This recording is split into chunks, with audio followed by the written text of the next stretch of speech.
এখন একটু ভালো আছি বলে সবার অনেক অসুবিধা। যখন একটা বেড়ার ঘরের মধ্যে একটা ছোট্ট বাচ্চাকে নিয়েছিলাম, তখন একবার কেউ খোঁজ খবর কোনো কিছুই নিতে আসেনি। হ্যালো এভরিওয়ান, তোমরা সবাই কেমন আছো? আশা করছি ভালো আছো, আমিও ভালো আছি।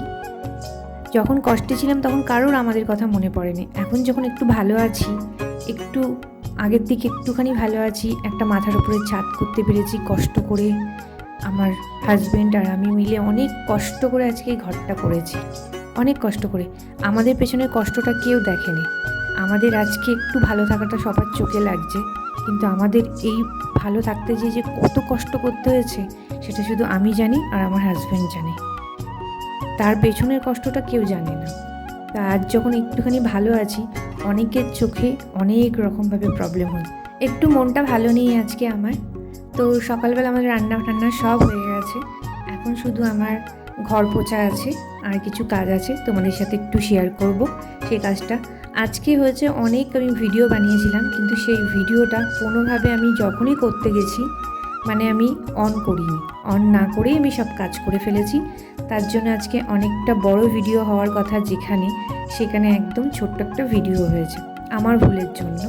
যাই হোক, মনটা ঠিক নেই, তার জন্যই হয়তো হয়েছে।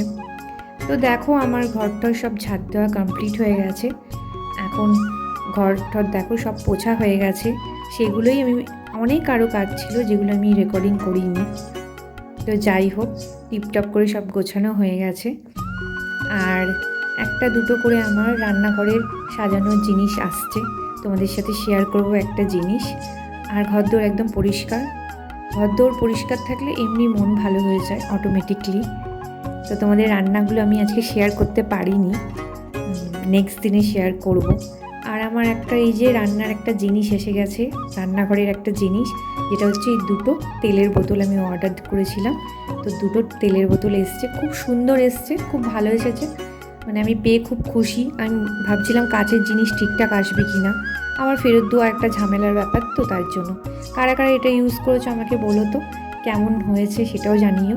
চিকেনটা দেখো আমি এখানে ভালো করে ম্যারিনেট করে রেখে দিলাম, রাত্রেবেলা রান্না করা হবে। তার রেডি থাকলে রাত্রেবেলা কোনো অসুবিধা নেই, বের করবো আর রান্নাটা করে ফেলবো।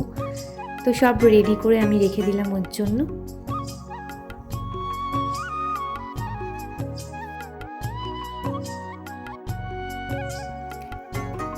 আর এই দেখো, রাত্রেবেলা চলে এসেছি, রাত্রেবেলা মাংসটা বসিয়ে দিয়েছি। ভাত ওদিকে আমার হয়ে গেছে, এখন মাংসটাই বাকি আছে।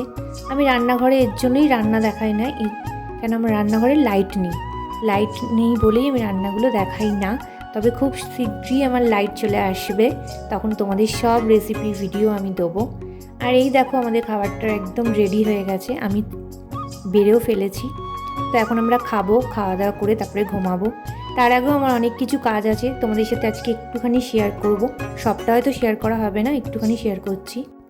রাত্রেবেলা ব্রাশ না করে তো শোয়া যাবে না, রাত্রেবেলা ব্রাশ করব এখন। তারপরে যে মুখ ধোবো, ফ্রেশ হব, জামা কাপড় চেঞ্জ করব, তারপরে যে ঘুমাবো। আর আমাদের এখানে কি জানো তো, এখন বেশি বাজে না, 11:30 মতন বাজে। এখনই সব লোকজন শুয়ে পড়েছে, একদম ঘুটঘুটে অন্ধকার হয়ে গেছে। তোমাদের বাইরেটা দেখাচ্ছি, এই দেখো আমাদের বাইরেটার অবস্থা। এখন 11:20 মতন বাজে, এখন 11:20তেই দেখো মনে হচ্ছে যেন কত রাত্রি হয়ে গেছে। তো চলো, গুড নাইট। আবার তোমাদের সাথে দেখা হচ্ছে অন্য একটা ভিডিওতে। প্লিজ লাইক করবে, কমেন্ট করবে অ্যান্ড শেয়ার করবে।